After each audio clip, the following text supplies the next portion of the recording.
അസ്സലാമു അലൈക്കും വറഹ്മത്തുള്ളാഹി വബറകാതുഹു. പ്രഭാഷണം നടത്തിക്കൊണ്ടിരിക്കുമ്പോൾ തന്നെ തൗഫീഖ് ഉസ്താദ് പ്രഗത്ഭനായ പ്രഭാഷകനാണ്, നല്ല ശബ്ദത്തിൻ്റെ ഉടമയാണ്.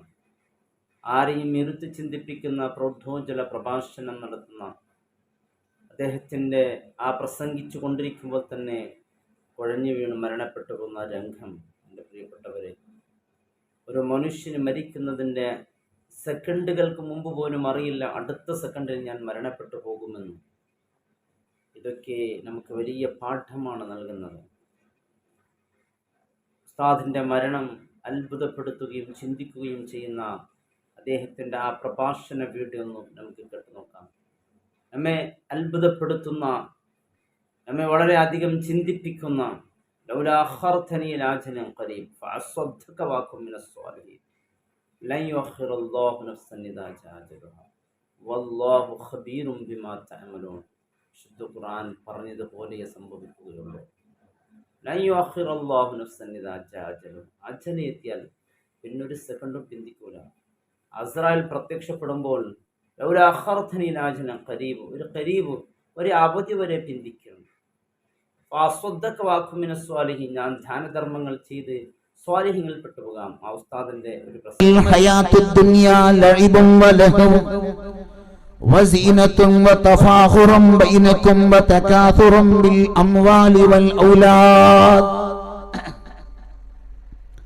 ഭൗതികമായ ജീവിതം ഏതൊക്കെ തിരക്കുകളിലാണ് ഉടക്കിക്കിടക്കുന്നത്, ഏതൊക്കെ തിരക്കിലാണ് മനുഷ്യന്റെ ജീവിതം ദൈനംദിനം ആഴ്ചകൾ തോറും വർഷങ്ങൾ തോറും കടന്നു പോകുന്നത്.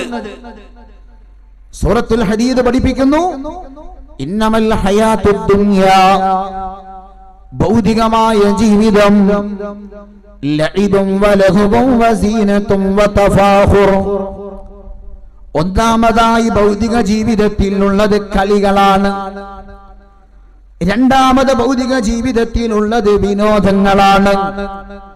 മൂന്നാമത് ഭൗതിക ജീവിതത്തിലുള്ളത് വസീനത്തുൻ, ആഡംബരങ്ങളാണ്. വതഫാഖുറും ബൈനകും, നാലാമത് ഭൗതിക ജീവിതത്തിലുള്ളത് അഭിമാനം പറഞ്ഞു നടക്കലാണ്. അഞ്ചാമത് വതകാസുറും ബിൽ അംവാലി വൽ ഔലാദ്, സമ്പത്ത്, ആ സമ്പത്ത് വർദ്ധിപ്പിക്കാനുള്ള ശ്രമങ്ങൾ, സന്താന വർധനവിന്റെ ശ്രമങ്ങൾ, അതുകൊണ്ട് ഭൗതിക ലോകത്ത് അഭിമാനം പറയാനുള്ള ശ്രമങ്ങൾ. ഇങ്ങനെ 5 മേഖല സൂറത്തുൽ ഹദീദ് നമ്മെ പഠിപ്പിക്കുകയാണ്. പ്രിയപ്പെട്ട സഹോദരങ്ങളെ, ഓരോന്നോരോന്നെടുത്ത് നമ്മൾ ഇങ്ങനെ വായിക്കുമ്പോ എല്ലാറ്റിനും ഹദീസുകളുണ്ട്, എല്ലാറ്റിലും പഠിക്കാൻ ധാരാളം നമ്മുടെ മുന്നിലുണ്ട്.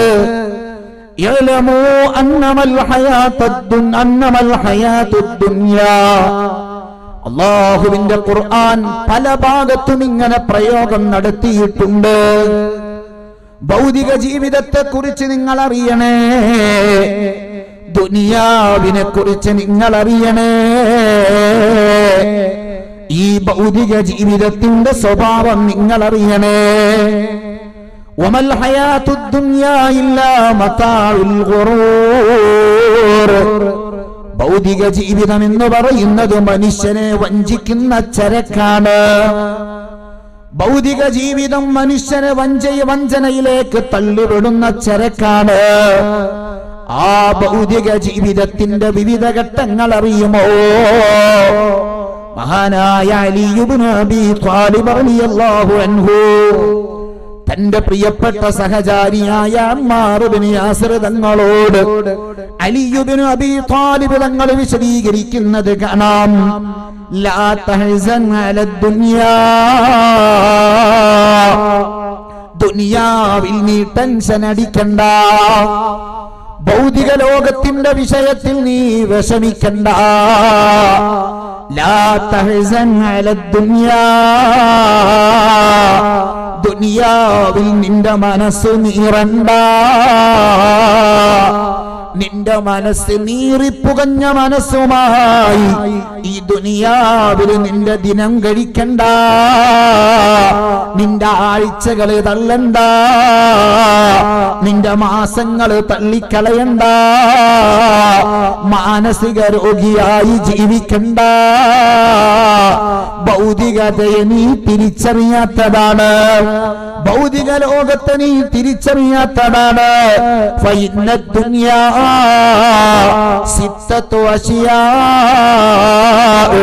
ഈ ദുനിയാവിലുള്ളത് 6 കാര്യങ്ങളാണ്. ഈ ദുനിയാവിലുള്ളത് 6 കാര്യങ്ങളാണ്. വേദിയിലുള്ളവർക്കത് പരിശോധിക്കാം, സദസ്സിലുള്ളവർക്കത് പരിശോധിക്കാം, ഓൺലൈനിൽ കാണുന്നവർക്കത് പരിശോധിക്കാം. ഭൗതികത എന്ന് പറയുന്നത്, ഭൗതിക ജീവിതം എന്ന് പറയുന്നത് 6 കാര്യങ്ങളിൽ ഒതുങ്ങിക്കിടക്കുന്നതാണ്. അലി ഇബ്നു അബീ ത്വാലിബ് റളിയല്ലാഹു അൻഹു നബി സല്ലല്ലാഹു അലൈഹി വസല്ലം തങ്ങളുടെ മരുമകനാണ്. ഇസ്ലാമിക റിപ്പബ്ലിക്കിന്റെ 4ാമത്തെ ഖലീഫയാണ്. ഫാത്തിമത്തു സഹ്റ റളിയല്ലാഹു അൻഹയുടെ പ്രിയപ്പെട്ട ഭർത്താവാണ്. അന മദീനത്തുൽ ഇൽമി വ അലിയുൻ ബാബുഹാ, ഞാൻ അറിവിന്റെ പട്ടണമാണ്, ആ പട്ടണത്തിലേക്കുള്ള കവാടം അലിയാണ് കേട്ടോ. അലി ഇബ്നു അബീ ത്വാലിബ് റളിയല്ലാഹു അൻഹു നമ്മെ പഠിപ്പിച്ചതാണ്. അലി ഇബ്നു അബീ ത്വാലിബ് തങ്ങളെ കുറിച്ച് മുത്തുനബി പഠിപ്പിച്ചതാണ്. അറിവിന്റെ പട്ടണം ഞാനാണ്, ആ പട്ടണത്തിലേക്കുള്ള ഡോറാരാണെന്നറിയുമോ? ആ പട്ടണത്തിലേക്കുള്ള കവാടം ആരാണെന്നറിയുമോ? വഅലിയുൻ ബാബുഹാ, അതിലേക്കുള്ള കവാടം അലി ഇബ്നു അബീ ത്വാലിബാണ് കേട്ടോ.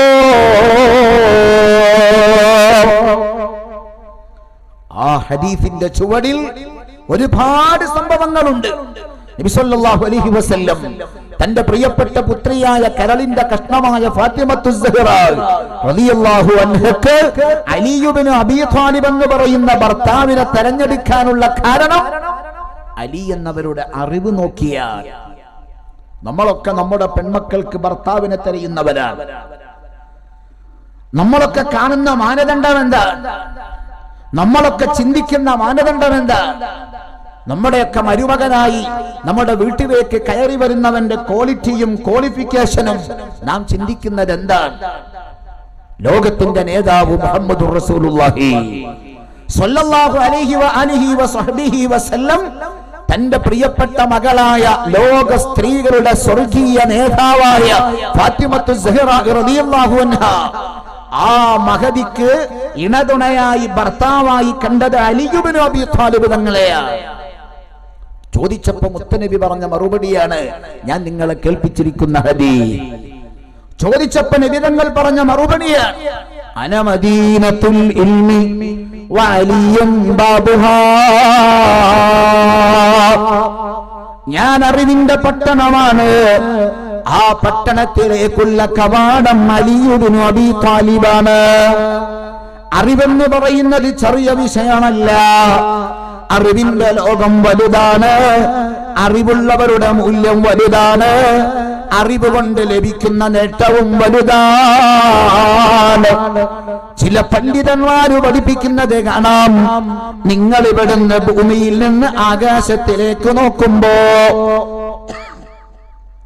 ആകാശലോകത്ത് നക്ഷത്രങ്ങളെ കാണാം. തിളങ്ങി നിൽക്കുന്ന നക്ഷത്രക്കൂട്ടം കാണുമ്പോ എന്തൊരു നയനാനന്ദകരമായ കാഴ്ചയാണ്. ആ നക്ഷത്രക്കൂട്ടങ്ങളെ കാണുമ്പോ എന്തൊരു ഭംഗിയാണ്.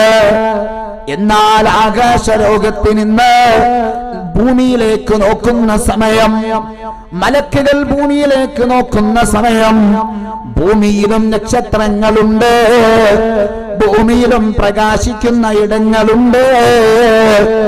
ആ പ്രകാശിക്കുന്ന ഇടങ്ങളിൽ ഒരു ഇടമേതാണെന്നറിയോ?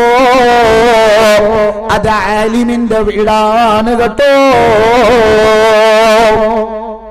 നിങ്ങളുടെ വീട്ടിലൊരു ആലിമുണ്ടോ? നിങ്ങളുടെ വീട്ടിലൊരു മുതല്ലിമുണ്ടോ? ഇടയ്ക്ക് കയറി പറയട്ടെ, രക്ഷിതാക്കളെ, സഹോദരന്മാരെ, സഹോദരിമാരെ, ഒരു മകനെയെങ്കിലും ഈ അറിവിന്റെ ഉടമയാക്കാൻ നമുക്ക് കഴിയണം. ഒരു മകനെയെങ്കിലും ഇൽമിന്റെ ആളാക്കാൻ നമുക്ക് കഴിയണം. കാരണം വാനലോകത്ത് നിന്ന് നോക്കുമ്പോ പ്രകാശിക്കുന്ന ഇടങ്ങളുണ്ട്. അതിൽ ഒരു ഇടം ആലിമിന്റെ വീടാണ് കേട്ടോ. പ്രിയപ്പെട്ട സഹോദരങ്ങളെ, ഞാൻ വിഷയത്തിലേക്ക് വരുന്നു. അലി ഇബ്നു അബീ ത്വാലിബ് റളിയല്ലാഹു അൻഹു ആകുന്ന അറിവിന്റെ പട്ടണത്തിലേക്കുള്ള കവാടം മഹാനവറുകൾ പഠിപ്പിക്കുന്നു. ഫൈന ദുനിയാ സിത്തത്തു അശിയാ,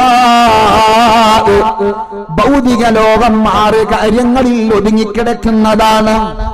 ഏതൊക്കെയാണ് 6 കാര്യങ്ങൾ? മത്ഊമും വമശ്റൂബ് വമൽബൂസും വമശ്മൂം വമർകൂബും വമൻകൂഹ്. ഇത് കൂടുതൽ വിശദീകരിക്കേണ്ടതില്ല, ആർക്കും ഇത് പരിചയക്കുറവില്ല. 6 കാര്യങ്ങളാണ് ഭൗതിക ലോകം എന്ന് പറയുന്നത്.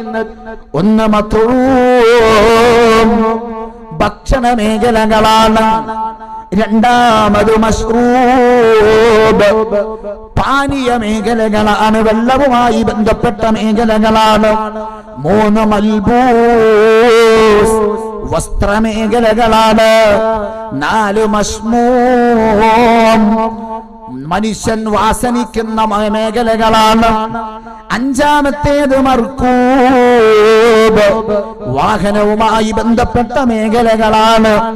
6 മൻകൂഹ്, വിവാഹവുമായി ബന്ധപ്പെട്ട മേഖലകളാണ്.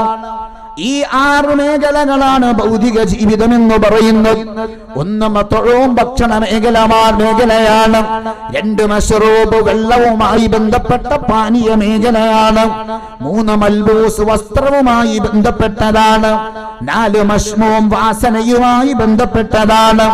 5 മർകൂബ്, വാഹനവുമായി ബന്ധപ്പെട്ടതാണ്.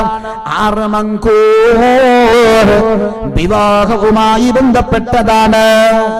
എന്റെ പ്രിയപ്പെട്ട മുഅ്മിനീങ്ങളെ, ഇതിൽ ആർക്കാണ് അഭിപ്രായ വ്യത്യാസമുള്ളത്? ഭൗതിക ജീവിതം ഈ 6 കാര്യങ്ങളിൽ സംക്ഷിപ്തമാണ്. അലി ഇബ്നു അബീ ത്വാലിബ് റളിയല്ലാഹു അൻഹു അമ്മാർ ഇബ്നു യാസിർ നിങ്ങളോട് പഠിപ്പിക്കുകയാണ്. നമ്മുടെ തിരക്കുകളും അങ്ങനെ തന്നെയാണ്. എന്തിനാണ് പ്രഭാതം മുതൽ പ്രദോഷം വരെ അധ്വാനിക്കുന്നത്? രക്തം നീരാക്കി അധ്വാനിക്കുന്നത് എന്തിനാണ്? മത്ഊം വമശ്റൂബ്, നമുക്ക് ഭക്ഷണം വേണം, നമുക്ക് വെള്ളം വേണം. മൽബൂസ്, നമുക്ക് വസ്ത്രം വേണം. നാം അധ്വാനിക്കുന്നത് അതിനാണ്. പ്രവാസി ലോകം തെരഞ്ഞെടുക്കുന്നത് അതിനാണ്. വലിയ ത്യാഗമുള്ള, അത്യുഷ്ണം അനുഭവിക്കുന്ന, അതിസാഹസികമായ സാഹചര്യങ്ങളിലും ത്യാഗോജ്ജലമായ രൂപത്തിൽ നാം പണിയെടുക്കുന്നത് എന്തിനാണ്? മത്ഊം വമശ്റൂബ് വമൽബൂസ്, ഭക്ഷണം വേണം, വെള്ളം വേണം, വസ്ത്രം വേണം, വാഹനം വേണം. വമൻകൂഹ്, ജീവിതത്തിൽ ജീവിക്കാൻ ഇണ വേണം.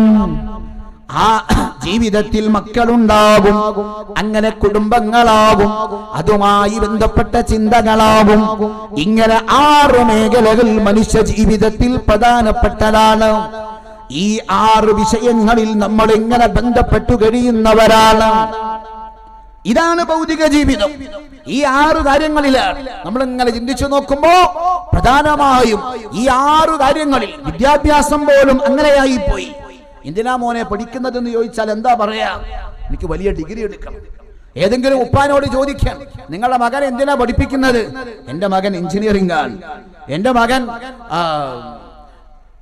ഡോക്ടറാണ്, എന്റെ മകൻ സിവിൽ എഞ്ചിനീയറാണ്, ഹാർഡ്വെയർ എഞ്ചിനീയറാണ്. ഇങ്ങനെ എന്തൊക്കെ പേര് നമുക്ക് പറയാനുണ്ട്. ഇതിലൊക്കെ നമ്മൾ ലക്ഷ്യം വെക്കുന്നത്, ഇതൊന്നും വേണ്ടാന്നല്ല ഞാൻ പറയുന്നത്, ഇതിലൊക്കെ നമ്മൾ ലക്ഷ്യം വെക്കുന്നത് എന്താ? ജീവിക്കണം, അഭിമാനത്തോടെ ജീവിക്കണം. ജീവിതമാണ് നമ്മൾ ലക്ഷ്യമാക്കുന്നത്. അഥവാ മത്ഊം വമശ്റൂബ് വമൽബൂസ് വമൻകൂഹ് വമർകൂഹ്. എത്ര വ്യക്തമായാണ് അലി ഇബ്നു അബീ ത്വാലിബ് തങ്ങൾ പഠിപ്പിച്ചത്. ഭക്ഷണവും വെള്ളവും വൈവാഹിക മേഖലകളും വാഹനങ്ങളും എല്ലാം നിറഞ്ഞു നിൽക്കുന്ന ഒരു ഭൗതിക ജീവിതം. ആ ജീവിതം മെച്ചപ്പെടുത്താനാണ് അധ്വാനിക്കുന്നത്. ആ ജീവിതം പച്ചപിടിപ്പിക്കാനാണ് അധ്വാനിക്കുന്നത്. ആ ജീവിതം ക്ഷേമകരമാകാനാണ് അധ്വാനിക്കുന്നത്. ആ ജീവിതം ക്ഷാമമാവാതിരിക്കാനാണ് അധ്വാനിക്കുന്നത്. അതാണ് മനുഷ്യ ജീവിതം. അലി ഇബ്നു അബീ ത്വാലിബ് തങ്ങൾ ഇങ്ങനെ വരച്ചു കാണിച്ചതാണ്. അല്ലാഹുവിന്റെ ഖുർആനിലേക്ക് ചെല്ലുമ്പോ, സൂറത്തുൽ ഹദീദിലേക്ക് ചെല്ലുമ്പോ ഈ മേഖലകൾ വീണ്ടും ഇങ്ങനെ അക്കമിട്ട് പഠിപ്പിക്കുന്നു. അലി ഇബ്നു അബീ ത്വാലിബ് തങ്ങൾ ഭൗതിക ജീവിതത്തിന്റെ ആകത്തുക 6 ഒതുക്കി പഠിപ്പിക്കുമ്പോ അല്ലാഹുവിന്റെ ഖുർആൻ അതിവിശാലമായാണ് നമ്മുടെ മുന്നിലേക്ക് തുറന്നിടുന്നത്. മനുഷ്യ ജീവിതം ഇന്നമൽ ഹയാത്തുദ് ദുനിയ, ഭൗതികമായ ഈ ജീവിതം ലഇബുൻ, അത് കളികളാണ്. ഭൗതികമായ ജീവിതം കളികളാണ്.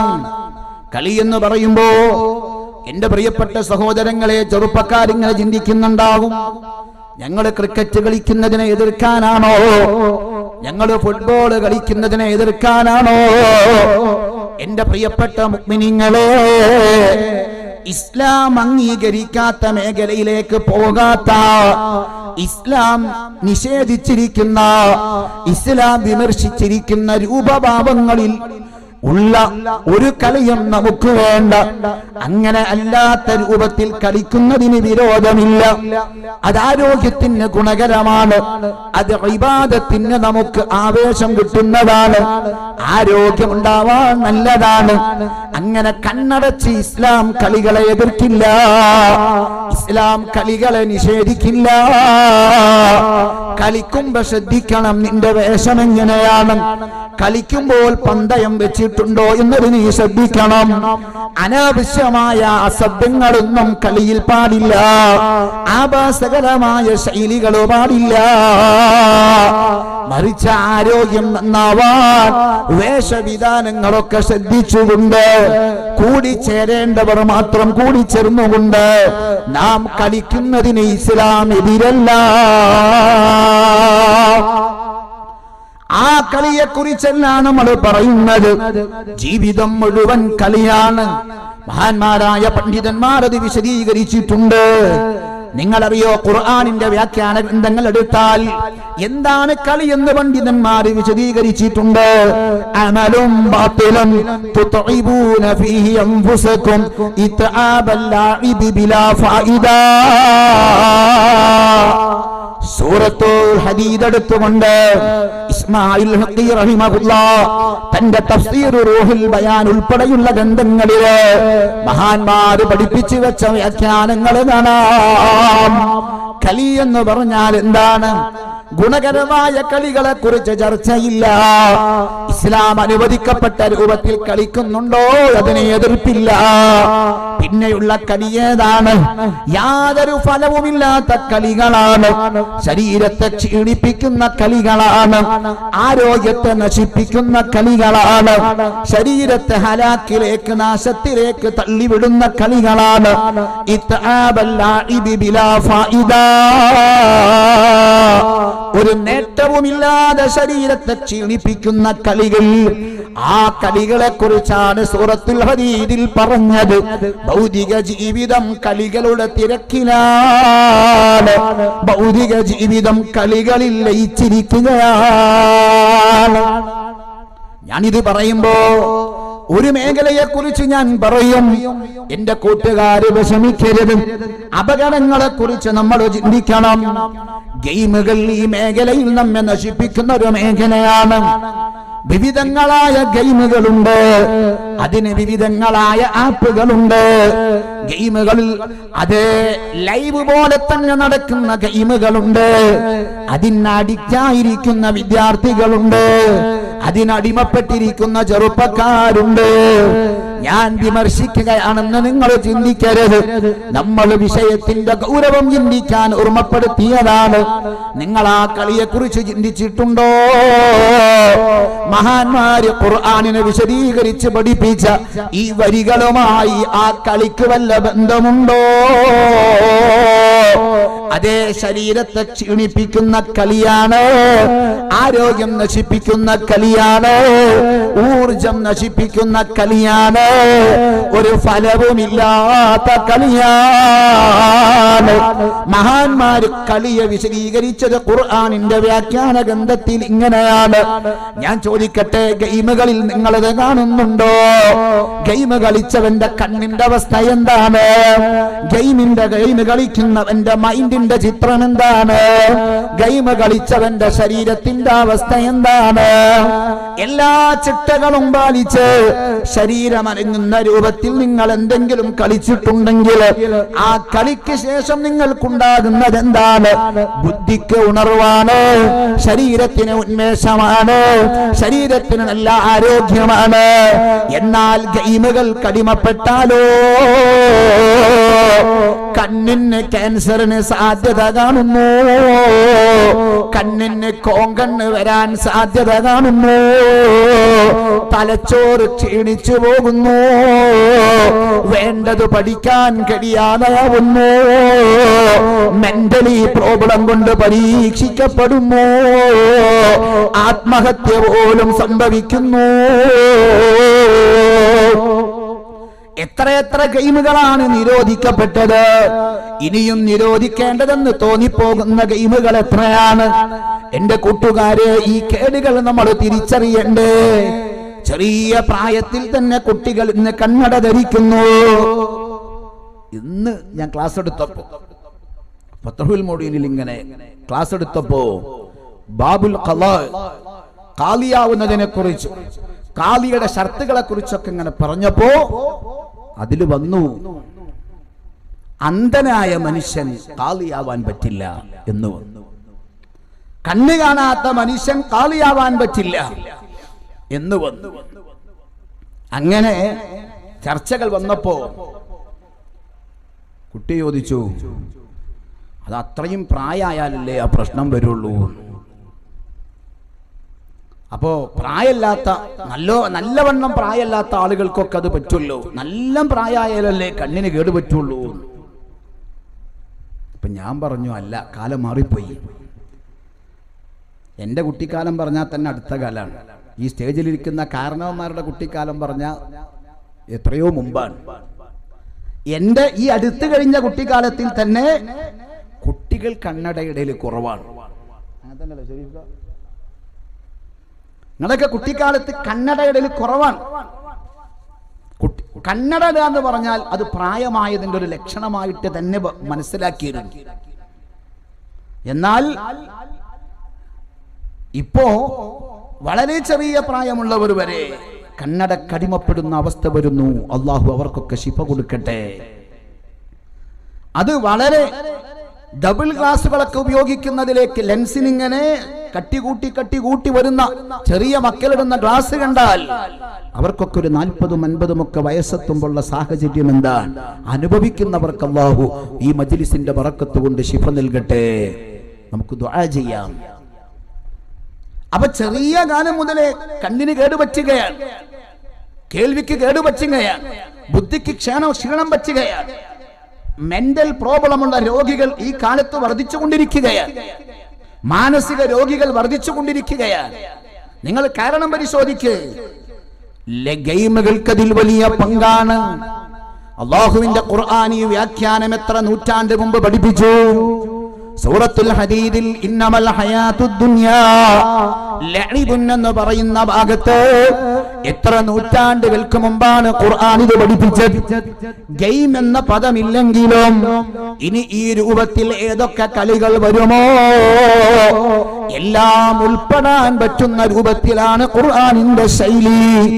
ശരീരത്തെ ക്ഷീണിപ്പിച്ച് കളയുന്ന, ആരോഗ്യപരമായി ഗുണമില്ലാത്ത അതേ നിഷ്ഫലമായ ഒരു കളിയുണ്ടല്ലോ, ആ കളിയിൽ ഭൗതിക ജീവിതം നിറഞ്ഞു കിടക്കുകയാണ്.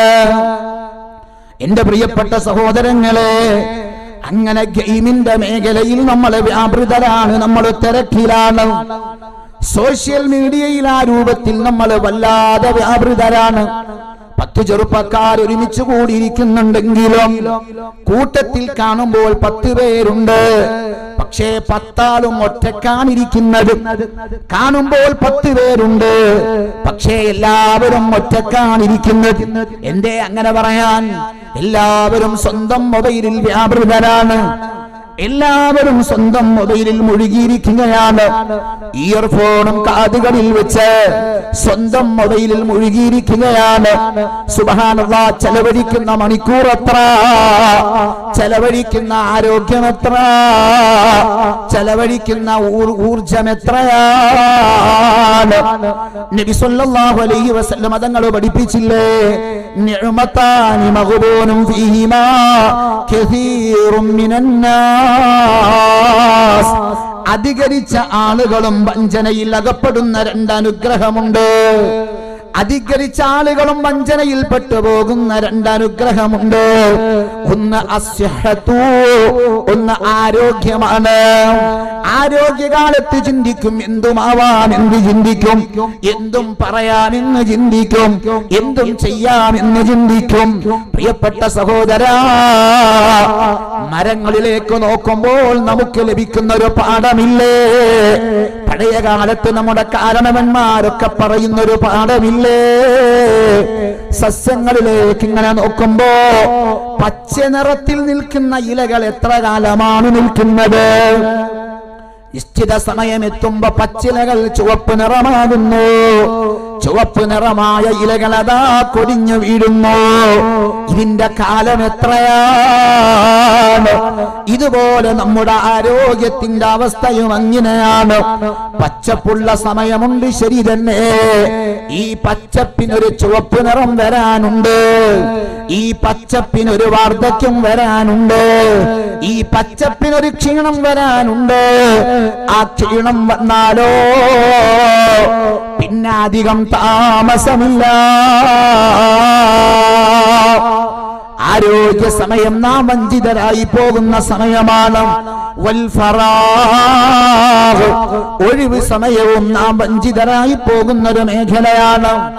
ഒഴിവ് സമയവും നാം വഞ്ചിതരായി പോകുന്നൊരു മേഖലയാണ്. അതുകൊണ്ട് എന്റെ ചെറുപ്പക്കാർ, നാം ഏർപ്പെടുന്ന വിനോദങ്ങളെ കുറിച്ച് ചിന്തിക്കണം, നാം ഏർപ്പെടുന്ന കളികളെ കുറിച്ച് ചിന്തിക്കണം, നാം ഇടപെടുന്ന വിഷയങ്ങളെ കുറിച്ച് ചിന്തിക്കണം. നമ്മുടെ ജീവിതം അധിക സമയവും ബിസിയാകുന്നത് എന്തിനെ കുറിച്ചാണെന്ന് ചിന്തിക്കണം. അത് എന്റെ ശരീരത്തിന് ഉപകാരമുള്ളതാണോ, ആരോഗ്യത്തിന് ഫലമുള്ളതാണോ, എന്റെ സമയത്തിന് ഫലമുള്ളതാണോ എന്ന് നമ്മൾ കൃത്യമായി ചിന്തിച്ചു വേണം ആ മേഖലയിലേക്ക് കിടക്കാൻ. രണ്ടാമത് നബി തങ്ങൾ പറയുന്നു, വലഹുവൻ, വിനോദങ്ങളാണ്.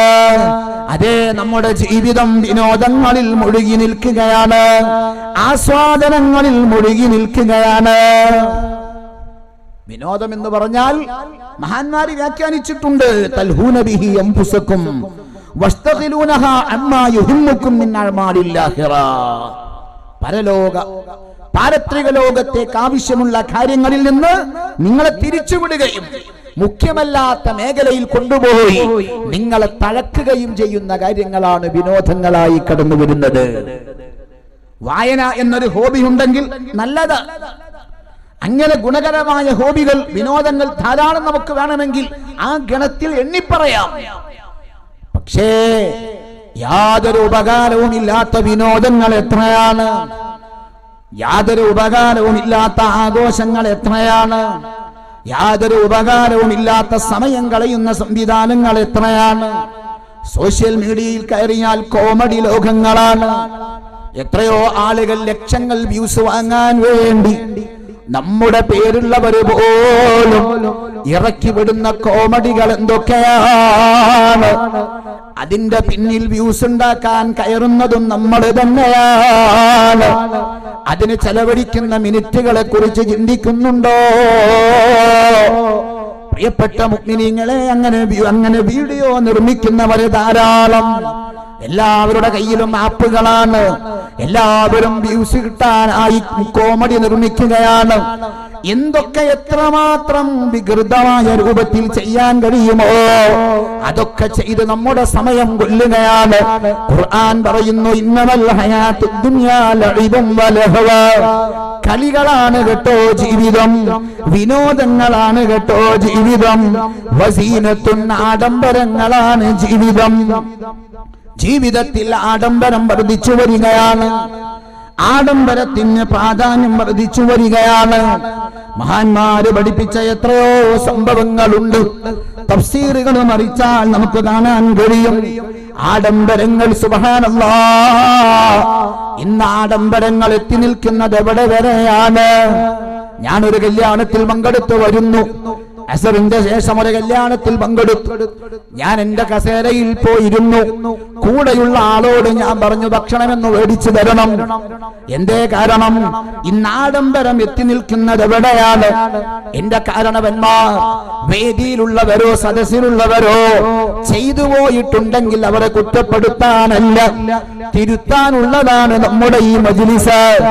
അതുകൊണ്ട് ഞാൻ സൂചിപ്പിക്കട്ടെ, ബൊഫേ എന്ന് പറയുന്നൊരു സംവിധാനം ഇന്ന് കല്യാണ സദസ്സുകളിൽ വ്യാപകമാണ്. ഭക്ഷണം വിളമ്പുന്ന സ്ഥലത്ത് അത് വ്യാപകമാണ്. ഞാൻ ചോദിക്കട്ടെ, നിങ്ങളവരെ ക്ഷണിച്ചത് ആദരവോടെയല്ലേ? നിങ്ങൾ വാഹനം പിടിച്ചവരുടെ വീട്ടിൽ ചെന്ന് ക്ഷണിച്ചതല്ലേ? എന്റെ മകളുടെ കല്യാണത്തിന് വരണമെന്ന നിലക്ക് നിങ്ങളവരെ ആദരവോടെ ക്ഷണിച്ചതല്ലേ? ആദരവോടെ അവർ നിങ്ങൾ ക്ഷണിച്ചിരിക്കുന്ന സ്ഥലത്തിലേക്ക് വരുമ്പോ ഇസ്ലാം പഠിപ്പിച്ച മര്യാദ എന്താണ്? മൻ കാന യുഅ്മിനു ബില്ലാഹി വൽ യൗമിൽ ആഖിർ, ഈമാൻ കാര്യത്തിൽ വിശ്വാസമുണ്ടോ, ഫൽയുക്രിം വൈഫഹു, അവന്റെ അതിഥിയെ അവൻ സൽക്കരിക്കണം. വീട്ടിലേക്ക് വന്നിരിക്കുന്ന അതിഥിയെ സൽക്കരിക്കണം. ക്ഷണിച്ച മണ്ഡപത്തിലേക്ക് വന്നിരിക്കുന്ന അതിഥിയെ സൽക്കരിക്കണം. സൽക്കരിക്കൽ എങ്ങനെയാണ്? അതിഥിയെ യാചകനാക്കിക്കൊണ്ടല്ല. അതിഥിയോട് പറയുന്നു, നിനക്ക് ഭക്ഷണം വേണോ, അവിടെ ചെന്ന് മേടിക്കാം. പാത്രം പിടിച്ച അതിഥി അവിടെ ചെന്ന് ക്യൂ നിൽക്കണം. പാത്രവുമായി അതിഥി അവിടെ ചെന്ന് ക്യൂ നിൽക്കണം. അവര് തരുന്നത് മേടിക്കണം. എന്റെ പ്രിയപ്പെട്ട സഹോദരാ, നീ വാഹനം പിടിച്ച് ക്ഷണിച്ചത് അവരെ യാചകനാക്കാനാണോ? ഇത് അതിഥിയെ ആദരിക്കലാണോ? ആത്മാർത്ഥമായി നമ്മളൊക്കെ ചിന്തിക്കണം. ആർഭാടം എത്തിപ്പെട്ടത് എവിടെയാണ്? അലങ്കാരം എത്തിപ്പെട്ടത് എവിടെയാണ്? അല്ലാഹുവിന്റെ ഖുർആൻ പറയുന്നു, നമ്മളൊക്കെ ഇത്തരം തിരക്കുകളിലാണ്, പാശ്ചാത്യൻ മോഡലുകൾ പിൻപറ്റുന്ന തിരക്കുകളിലാണ്. അതിന്റെ ഇടയിൽ നമ്മുടെ ദീൻ കൈവിട്ടു പോകുന്നുണ്ട് കേട്ടോ. അതിന്റെ ഇടയിൽ നമ്മുടെ ഇസ്ലാം നഷ്ടപ്പെടുന്നുണ്ട് കേട്ടോ. മകളെ പടിയിറക്കാനാണ്, മകനെ പടിയിറക്കാനാണ്, പുതുജീവിതത്തിലേക്ക് ഇറക്കി വിടാനാണ്. അതൊരിക്കലും ഈ നിന്ദ്യമായ ശൈലി കൊണ്ട് അവര് അതിഥിയെ വിളിച്ചിരുത്തണം, അതിഥിയുടെ മുന്നിൽ കൊണ്ടുവച്ചു നൽകണം. അതാണ് ആദരവെന്ന് മനസ്സിലാവാത്തവരല്ലല്ലോ നമ്മള്. ആരെങ്കിലും കൊണ്ടുവന്നിരിക്കുന്ന ഇത്തരം പാശ്ചാത്യം ശൈലികള് ഇത് വാരിപ്പുണരാനുള്ളവരാണോ നമ്മള്? ഇത് അലങ്കാരമായി കാണാനുള്ളവരാണോ നമ്മള്? എന്റെ പ്രിയപ്പെട്ട മുഅ്മിനീങ്ങളെ, സംഭവിച്ചവർ അത് ഒരിക്കലും ഇത് വേദനയായി കാണരുത്.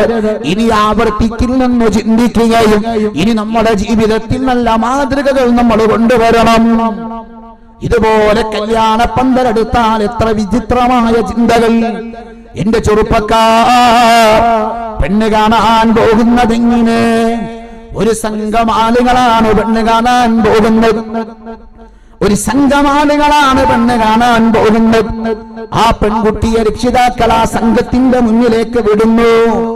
ചായ കൊണ്ടുവരിക. ആർക്ക് ചായ കൊണ്ടുവരുന്നു? ആർക്ക് ചായ കൊണ്ടുവരുന്നു? ഒരു സംഘം ചെറുപ്പക്കാർ ഇങ്ങനെ ഇരുന്നു കൊടുക്കുന്നു. അവരുടെ മുന്നിലേക്ക് ഈ പെൺകുട്ടി അവർക്കുള്ള ചായയുമായി കടന്നു വരുന്നു. ഈ കൂട്ടുകാർ മുഴുവനും അവർ മുഴുവനും ജഡ്ജ്മെന്റ് നടത്തുകയാണ്. ആ പെൺകുട്ടിയുടെ പ്രകടനത്തെ കുറിച്ച് ജഡ്ജ്മെന്റ് നടത്തുകയാണ്. അവിടെ നിറങ്ങിയിട്ട് ചോദിക്കുകയാണ് കൂട്ടുകാരൻ, ഈ പുതുമാരനാവാൻ ചിന്തിക്കുന്ന ഇണയെ തേടി വന്ന ചെറുപ്പക്കാരൻ തന്റെ കൂട്ടുകാരോട് മുഷാവറ ചെയ്യുകയാണ്. എന്താണ് ചോദ്യം?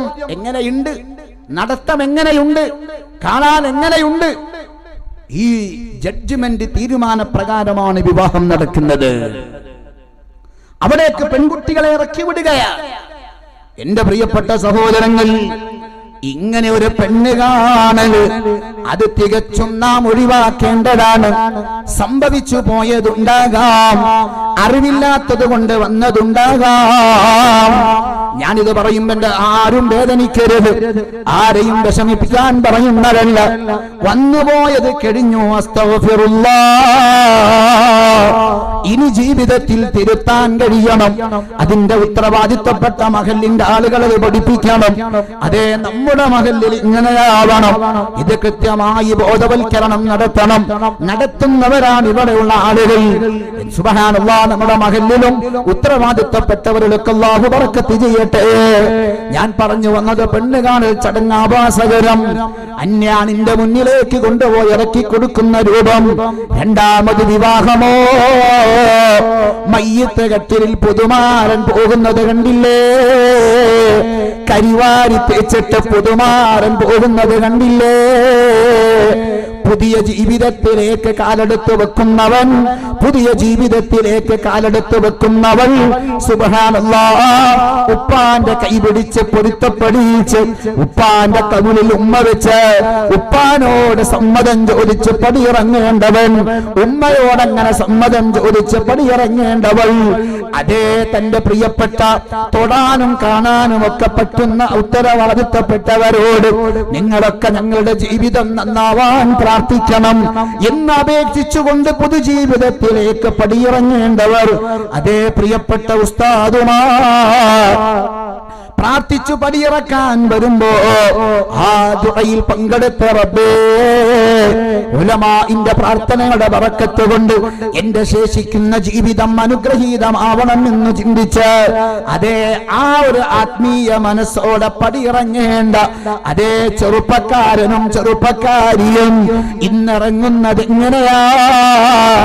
അതിനുവേണ്ടി ചെറുപ്പക്കാരെ ചെയ്തു കൂട്ടുന്ന അതേ വളരെ വികൃതമായ രൂപങ്ങൾ എന്തെല്ലാമാണ്. ഞാനിതൊന്നും സോഷ്യൽ മീഡിയ അറിയുന്ന നിങ്ങളുടെ മുന്നിൽ പറയേണ്ടതില്ലല്ലോ. എന്റെ മുന്നിൽ എത്രയോ കാരണവന്മാരുണ്ട്, എന്റെ വേദിയിലും കാരണവന്മാരുണ്ട്. അവരൊക്കെ ചിന്തിച്ച് കണ്ണ് നിറക്കുന്നുണ്ടാവും. അതേ, സമുദായം എത്തിയത് എവിടെയാണ്? ഈ സമൂഹം എത്തിയത് എവിടെയാണ്? സുബ്ഹാനല്ലാഹ്, അനുഗ്രഹീതമായ ചുറ്റുപാട് ഇന്നലെ കഴിഞ്ഞു പോയിട്ടുണ്ട്. ഈ പരിപാടിയുടെ തുടക്കത്തിൽ തന്നെ, ഉദ്ഘാടനത്തിന്റെ മുമ്പ് തന്നെ ഇവിടെയുള്ള സഹോദര സമുദായങ്ങളായ രണ്ട് കൂട്ടുകാർക്ക് സമ്മാനം കൊടുത്തുകൊണ്ടാണ് നമ്മുടെ ഈ പരിപാടി ഇവിടെ തുടങ്ങിയത്. ഇത് എത്ര വലിയ മാതൃകയാണ്! എന്റെ കാരണവന്മാരൊക്കെ ചിന്തിക്കുമ്പോ, എന്റെ പ്രായമുള്ള ഉമ്മമാര് ചിന്തിക്കുമ്പോ, ഇന്നലകളിലേക്കൊന്ന് നിങ്ങളുടെ ചിന്ത കൊണ്ടുപോ. നിങ്ങളുടെ വീട്ടിൽ നടന്ന കല്യാണ പന്തൽ ഓർമ്മയില്ലേ? അതേ, ഓലകൾ വെച്ച് നെഞ്ഞിരിക്കുന്ന കല്യാണ പന്തൽ ഓർമ്മയില്ലേ? ആ കല്യാണ പന്തൽ ഒരുക്കാൻ നിങ്ങളുടെ കുടുംബങ്ങളും അയൽവാസികളും ജാതിമത ഭേദമന്യേ വന്നത് ഓർമ്മയില്ലേ? ഭക്ഷണം ഒരുക്കാൻ അതേ നാട്ടിലെ അയൽവാസികളും കുടുംബങ്ങളും ഒക്കെ ജാതിമത ഭേദമന്യേ വന്നത് നിങ്ങൾക്ക് ഓർമ്മയില്ലേ? അന്ന് 10,000ങ്ങളുടെ മണ്ഡപങ്ങളില്ലല്ലോ, അത്തരം സെന്ററുകളില്ലല്ലോ, അതാരും ചിന്തിക്കാറുമില്ലല്ലോ. അതേ, തന്റെ വീടിന്റെ മുൻഭാഗം അതേ അയൽവാസിയുടെ വീടിന്റെ സൈഡ് ഭാഗം, അങ്ങനെ വീടിന്റെ പരിസരങ്ങൾ ഉപയോഗപ്പെടുത്തിക്കൊണ്ടൊരു പന്തലിടുകയാണ്. ഇന്നാണ് മതിലുകൾ. എല്ലാ വീടിനും മതിലാണ്. എന്റെ വീടിനും മതിലുണ്ട്. നമ്മുടെ വീടുകൾക്കൊക്കെ മതിലായിപ്പോയി, അതിർവരമ്പുകളായിപ്പോയി, വേലിക്കെട്ടുകളായിപ്പോയി. അത് ആവശ്യമുള്ളവർക്ക് കൊടുത്താൽ മതി. ഇടയിൽ കിടന്നിങ്ങനെ ഇന്ന സ്വീപാകണ്ട, അവിടെ ഒരു ഭാഗത്ത് വെച്ച് കൊടുത്താൽ ആവശ്യമുള്ളവർ എടുത്തോട്ടെ. ഞാൻ കുറഞ്ഞ സമയം കൂടി പറഞ്ഞു നിർത്തും. അള്ളാഹു നമുക്ക് നല്ലതിന് തൗഫീഖ് നൽകട്ടെ. പ്രിയപ്പെട്ട സഹോദരങ്ങൾ, ഞാൻ പറഞ്ഞു വന്നത് വേലിക്കെട്ടുകൾ പോലും പഴയ കാലത്തില്ല. നമ്മൾ എന്ത് ചെയ്യും? പന്തലുണ്ടാക്കണം. അയൽവാസിയുടെ പറമ്പ് കൂടെ ഉപയോഗിക്കും. വന്നവര് ചോദിക്കും, എവിടെയാണ് ഭക്ഷണം കൊടുക്കുന്നത്? തൊട്ട വീട്ടുകാരന്റെ പറമ്പിലാണ്. എവിടെയാണ് സദസ്സൊരുക്കുന്നത്? അത് അപ്പുറത്തെ വീട്ടുകാരന്റെ മുറ്റത്ത്. എന്തായിരുന്നു ഇന്നലകളിലെ സൗഹൃദം? അന്ന് വേലിക്കെട്ടുകളില്ല, വലിയ മതിൽക്കെട്ടുകളില്ല, വലിയ ഗേറ്റിന്റെ അകമ്പടിയില്ല. പ്രിയപ്പെട്ട സഹോദരങ്ങളെ, അങ്ങനെ ഒരു സാഹചര്യം കഴിഞ്ഞുപോയി. എന്നിട്ടോ ഭക്ഷണം വിളമ്പുന്നതാരാ? ഇവിടെ പരിപാടിക്ക് രാത്രിയും നട്ടപ്പാതിരക്കും പോസ്റ്ററൊപ്പിച്ച് സഹകരിച്ച് ഇവിടുത്തെ വിഷ്ണുവാണ്, ഇവിടുത്തെ ഇതര സമുദായത്തിലെ സഹോദരങ്ങളാണ്. ഞാൻ പറയട്ടെ, ഇത് ഇന്നലകളിലെ നമ്മുടെ പൈതൃകങ്ങളാണ്. ഇത് ഇന്നലകളിലെ നമ്മുടെ നാടിന്റെ സംസ്കാരമാണ്. മഹത്തായ കേരളത്തിന്റെ പാരമ്പര്യം അങ്ങനെയാണ്. മഹാനായ മമ്പുറം തങ്ങളുടെ നാട് ഭരിക്കുമ്പോ, ആ മഹാനായ മമ്പുറം തങ്ങളുടെ നാട് ഭരിക്കുമ്പോ മഹാനായ മമ്പുറം തങ്ങൾ വിശ്വസ്തനായി കൊണ്ടു നടന്നിരുന്നത് കോന്തുനായർ എന്ന് പറയുന്ന ഹൈന്ദവ സഹോദരനെയാണ്. അപ്പുറത്ത് സാമൂതിരി രാജാവിനെ നോക്കുമ്പോ, സാമൂതിരി രാജാവ് നാട് ഭരിക്കുമ്പോ തന്റെ സാമ്പത്തിക വിശ്വസ്തനായി കൊണ്ടു നടന്നത് അലിമരക്കാർ എന്ന് പറയുന്ന വിശ്വസ്തനെയാണ്. എന്റെ പ്രിയപ്പെട്ട സഹോദര, ഇതാണ് കേരളത്തിന്റെ പാരമ്പര്യം. ഇവിടെ വർഗീയതയില്ല, തീവ്രവാദമില്ല. പൊട്ടുതൊട്ടവനും തൊപ്പിധരിച്ചവനും ലോഹധരിച്ചവനും ഐക്യത്തിൽ ജീവിക്കുന്ന നാടാണ് നമ്മുടെ നാട്. അത് മമ്പുറം തങ്ങൾ പഠിപ്പിച്ചിട്ടുണ്ട്. അതെ, അന്ന് സാമൂതിരി രാജാവ് പഠിപ്പിച്ചിട്ടുണ്ട്. ഈ നാടിന്റെ ചരിത്രം പരിശോധിച്ചാൽ എങ്ങനെയാണ്? മൗലാനാ മുഹമ്മദ് അലി ഡൽഹിയിൽ വന്നാൽ അദ്ദേഹത്തിന് താമസിക്കാൻ പള്ളി കിട്ടും, അദ്ദേഹത്തിന് താമസിക്കാൻ മുസ്ലിം വീടുകൾ കിട്ടും. പക്ഷേ മൗലാനാ മുഹമ്മദ് അലി വന്നാൽ താമസിക്കാൻ അദ്ദേഹം തെരഞ്ഞെടുത്തിരുന്നത് മഹാത്മാഗാന്ധിജിയുടെ വീടാണ്. പ്രിയപ്പെട്ട സഹോദരങ്ങളെ, ഇന്ത്യയുടെ ചരിത്രം പരിശോധിക്കുമ്പോൾ എങ്ങനെയാണ്? അതേ, മുസ്ലിം എന്ന വേർതിരിവിൽ ഇന്ത്യയില്ല, ഹൈന്ദവർ എന്ന വേർതിരിവിൽ ഇന്ത്യയില്ല, ക്രൈസ്തവർ എന്ന വേർതിരിവിൽ ഇന്ത്യയില്ല. ഇന്ത്യയിലുള്ള മനുഷ്യരെല്ലാം ഒരുപോലെ ജീവിച്ചതാണ് ഇന്ത്യയുടെ പൈതൃകം. അവിടെ വേലിക്കെട്ടിന്റെ വേർതിരിവുകൾ മനസ്സിനില്ല, മതിൽക്കെട്ടിന്റെ വേർതിരിവുകൾ മനസ്സിനില്ല. അത് ലോകത്തിന്റെ നേതാവ് മുഹമ്മദുർ റസൂലുള്ളാഹ് സ്വല്ലല്ലാഹു അലൈഹി വസല്ലം തങ്ങൾ പഠിപ്പിച്ചിട്ടുമില്ല. നബി തങ്ങൾ അത് പഠിപ്പിച്ചിട്ടുമില്ല. നബി തങ്ങൾ പറഞ്ഞില്ലേ, ലാ യുഅ്മിനു അഹദുക്കും, നിങ്ങളിൽ ഒരാളും വിശ്വാസിയല്ല കേട്ടോ. ഒരു തവണയല്ല വാക്ക് പറഞ്ഞത്. ലാ യുഅ്മിനു അഹദുക്കും, വീണ്ടും ആവർത്തിക്കുകയാണ്, നിങ്ങളിൽ ആരും വിശ്വാസിയല്ല. രണ്ടാമത് തവണ പറഞ്ഞു നിർത്തിയില്ല. മൂന്നാമത് പറയുന്നു, ലാ യുഅ്മിനു അഹദുക്കും, നിങ്ങളിൽ ആരും വിശ്വാസിയല്ല. ഹത്താ യുഅ്മന ജറുഹു ബവായിഖഹു, തന്റെ അയൽവാസി നമ്മളിൽ നിന്ന് നിർഭയമാകണം. നമ്മെ സംശയിക്കുന്നവരാവരുത്, നമ്മെ പേടിക്കുന്നവരാകരുത്, നമ്മുടെ നാവിനെ പേടിക്കുന്നവരാവരുത്, നമ്മുടെ ആയുധത്തെ പേടിക്കുന്നവരാവരുത്. അയൽവാസി ആരോ ആവട്ടെ, അയൽവാസി മുസ്ലിം ആവട്ടെ, അതേ ഇതര മതത്തിലെ ഏതു സഹോദരങ്ങളാണെങ്കിലും നിന്നെ അവർക്ക് നിർഭയത്വമുള്ള ഒരു സാഹചര്യം എപ്പോൾ വരുന്നുവോ അപ്പോൾ മാത്രമേ നീ സമ്പൂർണ്ണ വിശ്വാസിയാകൂ എന്ന് അഷ്റഫുൽ ഖൽഖ് മുഹമ്മദുർ റസൂലുള്ളാഹി. ഈ പാരമ്പര്യമാണ് നമ്മുടെ നാട്ടിൽ കണ്ടത്. അതുകൊണ്ടാണ് കഴിഞ്ഞ കാല കല്യാണങ്ങൾക്ക് സുബ്ഹാനല്ലാഹ് പന്തലൊരുക്കാൻ എല്ലാവരും ഉണ്ട്. അവിടെ പൊട്ടിന്റെ വ്യത്യാസമില്ല, തൊപ്പിയുടെ വ്യത്യാസമില്ല, അയൽപക്കത്തിന്റെ വ്യത്യാസമില്ല. അങ്ങനെ ഭക്ഷണം വിളമ്പാനും അങ്ങനെ തന്നെ. അങ്ങനെ ഒരു നല്ല പൈതൃകം കഴിഞ്ഞു പോയിട്ടുണ്ട്. ഇപ്പോൾ സുബ്ഹാനല്ലാഹ് ഇന്ന് ആ പൈതൃകങ്ങളൊക്കെ മാറി ആർഭാടത്തിലേക്ക് ചിന്തിച്ച്, അലങ്കാരങ്ങളിലേക്ക് ചിന്തിച്ച് നമ്മൾ മാറിയപ്പോ പുതിയാപ്പളയുടെ വരവുണ്ടല്ലോ. അതെ, എല്ലാ ഇസ്ലാമിക സീമകളെയും തച്ചുടക്കുന്ന രൂപത്തില് ജീവിതം, വൈവാഹിക ബന്ധങ്ങൾ പിരിയേണ്ടി വരുന്ന സാഹചര്യത്തില് കാണുന്നവരൊക്കെ ശപിച്ചു അസ്തമിച്ചു പോകുന്ന സാഹചര്യത്തില് നല്ലവരൊക്കെ കാണുമ്പോ പറയും, എന്താണ് ലോകമല്ലേ, എന്തൊരു സാഹചര്യമല്ലേ. നല്ലവരൊക്കെ പറയുന്ന വാക്കല്ലയോ അത്. ഫ്രീക്ക് മൈൻഡ് ഇല്ലാത്തവര് മുഴുവനും അതിനെ കാണുമ്പോ വേദനിക്കുകയാണ്. ആശംസകൾ കിട്ടേണ്ട പുതുമാരൻ, ആശംസകൾ കിട്ടേണ്ട പുതുനാരി വേദന വാങ്ങി പടിയിറങ്ങുമ്പോ ഈ ജീവിതം ഗുണത്തിലെത്തുമോ? ആ ജീവിതം തമ്മിലടിക്കാതിരിക്കുമോ?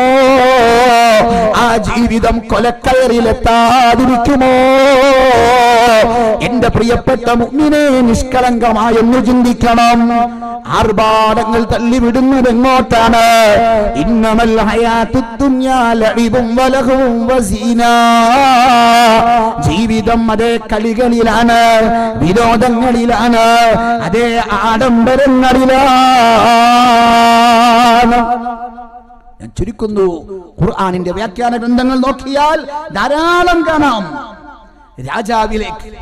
രാജാവിന്റെ അടുക്കലേക്ക് ചില ആളുകൾ നല്ല പളുങ്ക് പാത്രം കൊണ്ടുവന്നു കൊടുത്തു. ഈ ആയത്തിന്റെ വ്യാഖ്യാനത്തിൽ മഹാന്മാര് പഠിപ്പിക്കുന്നത് കാണാം. പളുങ്ക് പാത്രം കൊണ്ടുവന്നു കൊടുത്തു രാജാവിന്റെ മുന്നിൽ. മുത്തുകളൊക്കെ വെച്ച് പിടിപ്പിച്ച നല്ല പാത്രം. ലം യറലഹു നളീർ. ആ പാത്രത്തിന് വേറെ തുല്യമായ ഒരു പാത്രം കാണിക്കാനാവില്ല.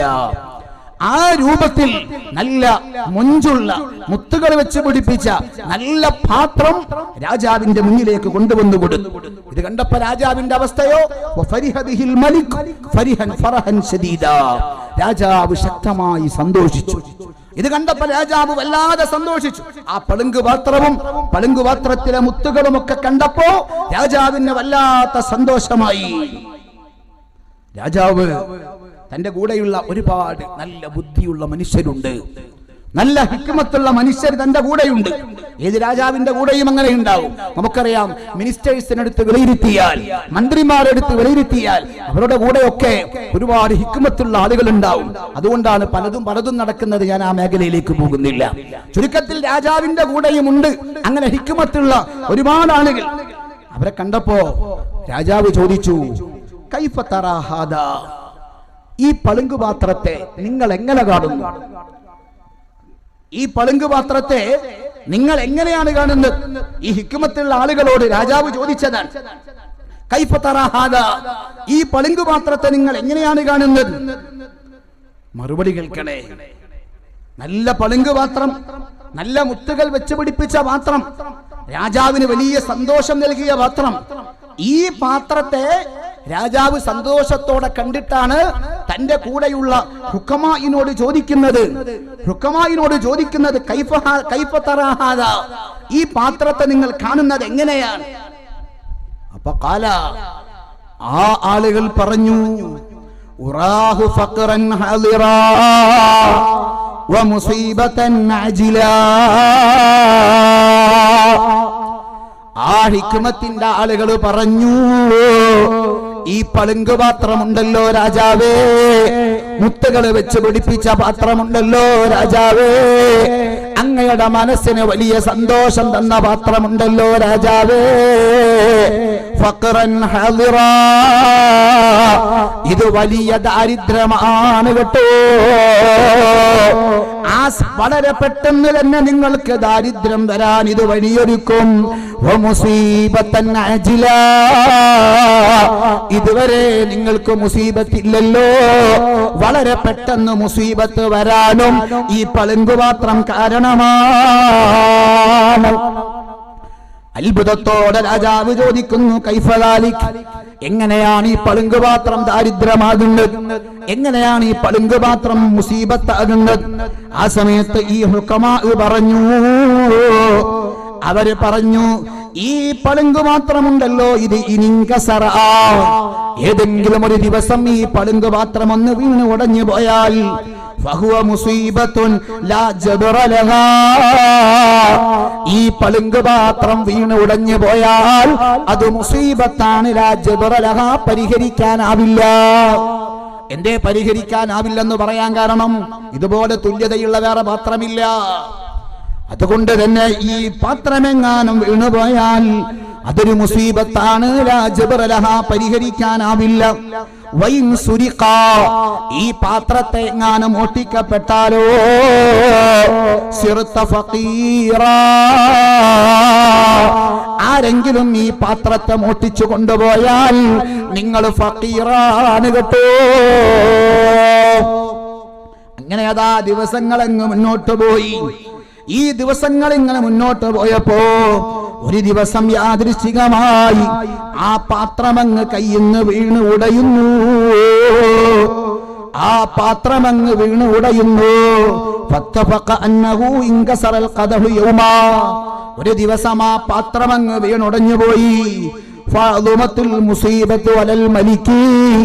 രാജാവിന്റെ മനസ്സിലെ വല്ലാത്ത ടെൻഷൻ, വല്ലാത്ത വേദന, തുല്യതയില്ലാത്ത മുത്തുകൾ പതിപ്പിച്ച കമനീയമായ സൗന്ദര്യത്തിന്റെ സർവസീമകളും സമ്മേളിച്ചിരിക്കുന്ന ആ പാത്രം ഉടഞ്ഞു പോയപ്പോ രാജാവിന്റെ മനസ്സിൽ മുസീബത്ത് വന്നു, മനസ്സിന് വല്ലാത്ത വേദന വന്നു.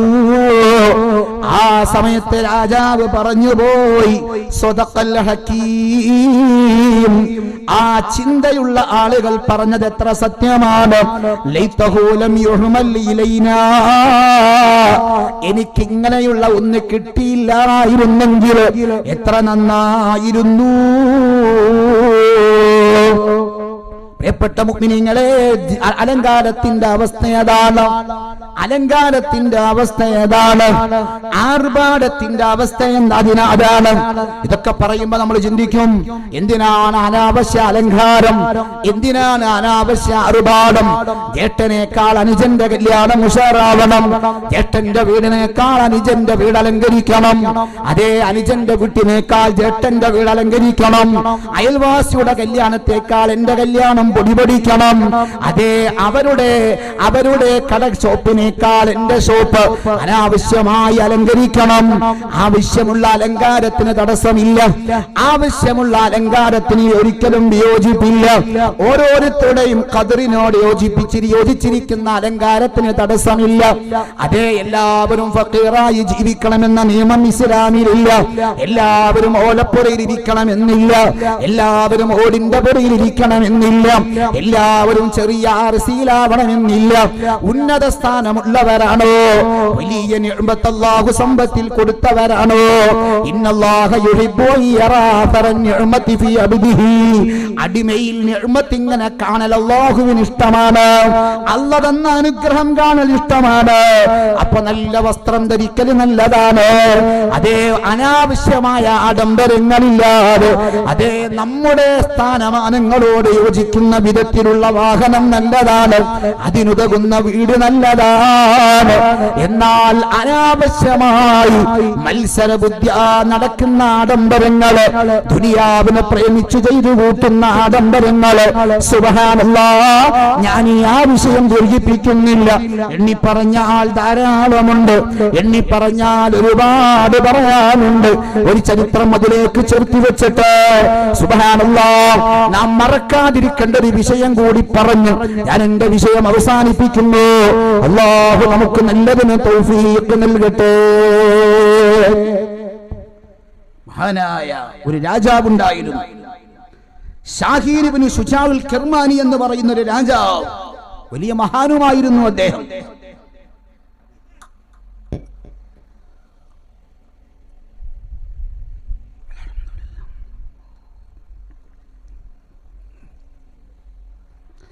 അങ്ങനെ ഷാഹീർ ഇബ്നു ശുജാഉൽ കിർമാനി എന്ന് പറയുന്ന ഒരു രാജാവ്, അദ്ദേഹം ഒരു ദിവസം വേട്ടയ്ക്ക് പുറപ്പെട്ടു. പഴയ കാലത്തൊക്കെ രാജാക്കന്മാരുടെ ഒരു സ്വഭാവമാണല്ലോ വേട്ടക്കിറങ്ങൽ.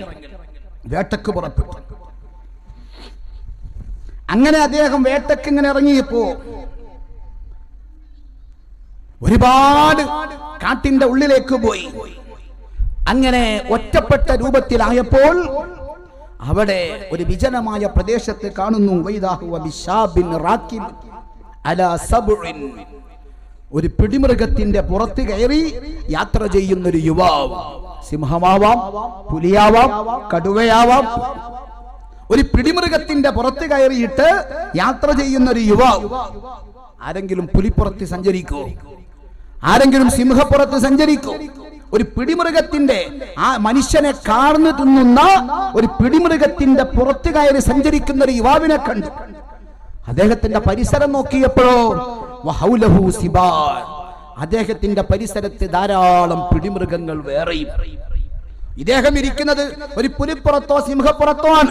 അദ്ദേഹത്തിന്റെ ചുറ്റും ഇതുപോലത്തെ പിടിമൃഗങ്ങൾ ധാരാളമുണ്ട്.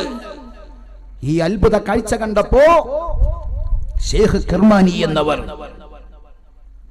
അദ്ദേഹം ഈ കാഴ്ച കണ്ടപ്പോ അദ്ദേഹം വല്ലാത്ത അത്ഭുതത്തോടുകൂടെ ആ ചെറുപ്പക്കാരിലേക്ക് അടുത്തു. ആ ചെറുപ്പക്കാരന്റെ സമീപത്തേക്ക് പോയി. ഷേഖ് കിർമാനി എന്നവർ ആ ചെറുപ്പക്കാരന്റെ സമീപത്തേക്ക് എത്തിയപ്പോൾ ആ പിടിമൃഗത്തിന്റെ പുറത്തിരിക്കുന്ന ചെറുപ്പക്കാരൻ ഷേഖ് കിർമാനി എന്നവരോട് ചോദിക്കുകയാണ്, മാ ഹാദിഹിൽ ഗഫ്ലതു അനില്ലാഹ്, എന്താണ് നിങ്ങൾ ഇങ്ങനെ അശ്രദ്ധയിൽ കഴിയുന്നത്? അല്ലാഹുവിനെ തൊട്ട് അശ്രദ്ധ എന്തിനാണ്? ഇസ്തഗൽത ബിദുനിയാക അൻ ആഖിറതിക്, പാരത്രിക ലോകത്തെ ചിന്ത വിട്ട് നിങ്ങൾ ദുനിയാവിൽ ലയിച്ചിരിക്കുകയാണല്ലോ. വബിലദ്ദതിക വഹവാക അൻ ഖിദ്മതി മൗലാക, അല്ലാഹുവിനെ ഖിദ്മത്ത് ചെയ്യേണ്ടതിന് പകരം ഭൗതിക ലോകത്തിന്റെ രസങ്ങളിൽ നിങ്ങൾ ലയിച്ചിരിക്കുകയാണല്ലോ. നിങ്ങൾക്ക് ദുനിയാവ് തന്നത് എന്തിനാണെന്നറിയോ? ആരോഗ്യം തന്നത് എന്തിനാണെന്നറിയുമോ? സമ്പത്ത് റബ്ബ് തന്നത് എന്തിനാണെന്നറിയുമോ? കൃഷികൾ തന്നത് എന്തിനാണെന്നറിയുമോ? തോട്ടങ്ങൾ തന്നത് എന്തിനാണെന്നറിയുമോ? സ്ഥാനമാനങ്ങൾ തന്നത് എന്തിനാണെന്നറിയുമോ? ഇന്നമാ അഅതാകല്ലാഹു ദുനിയാ ലിതസ്തഈന ബിഹാ അലാ ഖിദ്മതി, അതേ അല്ലാഹുവിന് ഖിദ്മത്ത് ചെയ്യണം, അല്ലാഹുവിന്റെ ദീനിന് ഖിദ്മത്ത് ചെയ്യണം, അല്ലാഹുവിന് വേണ്ടി ഇബാദത്ത് ചെയ്യണം. അതിന് നിങ്ങൾക്ക് സഹായമാകാനാണ് ആരോഗ്യം, അതിന് സഹായമാകാനാണ് സമ്പത്ത്, അതിന് സഹായമാകാനാണ് സ്ഥാനമാനങ്ങൾ, അതിന് സഹായമാകാനാണ് സന്താനങ്ങൾ, അതിന് സഹായമാകാനാണ് സൗകര്യങ്ങൾ. പക്ഷേ നിങ്ങൾ ആ ദുനിയാവിൽ നിന്നിങ്ങനെ, നിങ്ങൾ ആഖിറത്തിൽ നിന്ന് മാറി ദുനിയാവിന് വല്ലാതെ ലയിച്ചത് എന്താണ്? ഇങ്ങനെ ചെറുപ്പക്കാരനോട് ഇങ്ങനെ സംസാരിച്ചു കൊണ്ടിരിക്കുമ്പോ ഫബൈനമ ശാബു യുഹദ്ദിസുഹു ഇദ ഖറജത അജൂസ് വബിയദിഹാ ശുർബതു മാ, ഈ ചെറുപ്പക്കാരൻ ഇങ്ങനെ ഈ ശൈഖ് എന്നവരോട് സംസാരിച്ചു കൊണ്ടിരിക്കുമ്പോ, ഷേഖ് കിർമാനി തങ്ങളോട് സംസാരിച്ചു കൊണ്ടിരിക്കുമ്പോ പെട്ടെന്നൊരു വാർദ്ധക്യമുള്ള സ്ത്രീ കടന്നു വരികയാണ്. പെട്ടെന്ന് വാർദ്ധക്യമുള്ള ഒരു സ്ത്രീ മുന്നിലേക്ക് കടന്നു വരുന്നു. ആ സ്ത്രീയുടെ കയ്യിലോ ഒരു പാത്രം വെള്ളമുണ്ട്. ഈ വെള്ളം കൊണ്ട് വന്ന് ചെറുപ്പക്കാരന്റെ മുന്നിലേക്ക് നീട്ടി. ഫശരിബാ വദഫഅ ബാഖീഹി ഇലശാ, ആ പാത്രത്തിൽ നിന്ന് താൻ ഉസ്താദിനെ കുറിച്ച് അടുത്ത ബന്ധമോ അല്ലെങ്കിൽ ഉസ്താദിൻ്റെ ഫാമിലിയോ മറ്റോ ഒന്നും നമുക്കറിയില്ല. സോഷ്യൽ മീഡിയയിൽ ഉസ്താദിൻ്റെ മരണ വാർത്ത കേട്ടപ്പോൾ വല്ലാത്ത ചിന്തിപ്പിച്ചു. കാരണം പ്രസംഗിച്ചു കൊണ്ടിരിക്കുമ്പോൾ മരണപ്പെടുക എന്ന് പറഞ്ഞാൽ, ചെറുപ്പക്കാരനായ നല്ല പ്രഭാഷകനായ നല്ല വാക്ചാതുര്യമുള്ള രമ്യമനോഹരമായ ശബ്ദത്തിൻ്റെ ഉടമ പെട്ടെന്ന് വിട പറയുമ്പോൾ ഈ ഒരു മരണം തീർച്ചയായും നമുക്ക് പാഠമാണ്. ഈ ഒരു മരണം എൻ്റെ പ്രിയപ്പെട്ടവരെ നമ്മെ വല്ലാത്ത രീതിയിൽ നാം ഇതിനെക്കുറിച്ച് ഓർക്കുകയും നമ്മുടെ ജീവിതത്തിൽ എൻ്റെ പ്രിയപ്പെട്ടവരെ ഇതുപോലൊരു അവസ്ഥ നമുക്കും വരാനുണ്ട് എന്നും ആ മരണത്തിന് വേണ്ടി നാം ഒരുങ്ങി തയ്യാറാവുക തന്നെ വേണം. വേറെ ഒരു മാർഗം അതിനില്ല എൻ്റെ പ്രിയപ്പെട്ടവരെ. മരണത്തിന് എപ്പോഴും തയ്യാറായി നിൽക്കുക. മരണം നമ്മെ ഓടിയെത്തി എപ്പോഴെന്നറിയില്ല. ആ സമയം വരുമ്പോൾ ഈമാനോട് കൂടി മരിക്കണമെങ്കിൽ അതിന് നാം തയ്യാറെടുത്ത്, നാം എന്തെങ്കിലും തിന്മ ചെയ്തുകൊണ്ടിരിക്കുമ്പോഴാണ് അസ്രായേൽ വരുന്നതെങ്കിൽ നമ്മുടെ അവസ്ഥ എന്തായിരിക്കും? അള്ളാഹു നമ്മെ, നമ്മുടെ കുടുംബങ്ങളെല്ലാവരും അള്ളാഹു കാത്ത് രക്ഷിക്കട്ടെ. മരിക്കുന്ന സമയത്ത് ഈമാനോട് കൂടി ലാ ഇലാഹ ഇല്ലല്ലാഹ് ചൊല്ലി മരിക്കുന്ന മുത്തഖീങ്ങളുടെ കൂട്ടത്തിൽ അള്ളാഹു നമ്മെ ഉൾപ്പെടുത്തട്ടെ. അസ്സലാമു അലൈക്കും വറഹ്മത്തുള്ളാഹി വബറകാതുഹു.